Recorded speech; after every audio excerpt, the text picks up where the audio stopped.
యెహోషువ 20వ అధ్యాయము. మరియు యెహోవా యెహోషువకు సెలవిచ్చినదేమనగా, నీవు ఇశ్రాయేలీయులతో ఇట్లనుము, తెలియకయే పొరబాటున ఒకని చంపిన నరహంతకుడు పారిపోవుటకు నేను మోషే నోట మీతో పలికించిన ఆశ్రయపురములను మీరు ఏర్పరచుకొనవలెను. హత్య విషయమై ప్రతి హత్య చేయువాడు రాకపోవునట్లు అవి మీకు ఆశ్రయపురములగును. ఒకడు ఆ పురములలో ఒకదానికి పారిపోయి ఆ పురద్వారమునొద్ద నిలిచి ఆ పురము యొక్క పెద్దలు వినునట్లు తన సంగతి చెప్పిన తరువాత వారు పురములోనికి వానిని చేర్చుకొని తమ యొద్ద నివసించుటకు వానికి స్వాస్థ్యమియ్యవలెను. హత్య విషయములో ప్రతి హత్య చేయువాడు వానిని తరిమిన ఎడల వాని చేతికి ఆ నరహంతకుని అప్పగింపకూడదు. ఏలయనగా అతడు పొరబాటున తన పొరుగువాని చంపిన గాని అంతకు మునుపు వాని యందు పగబట్టలేదు.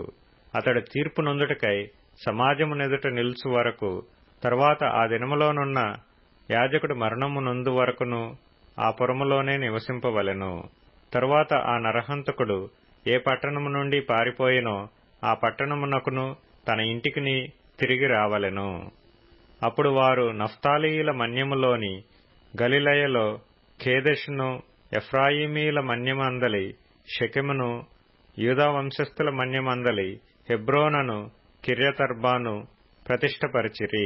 తూర్పు దిక్కున యోర్దాను అవతల యెరికోనొద్ద రూబేనీయుల గోత్రములో నుండి మైదానము మీదనున్న అరణ్యములోని బేసెరును, గాదీయుల గోత్రములో నుండి గిలాదులోని రామోతును, మనష్షీయుల గోత్రములో నుండి బాషానులోని గోలానును నియమించిరి.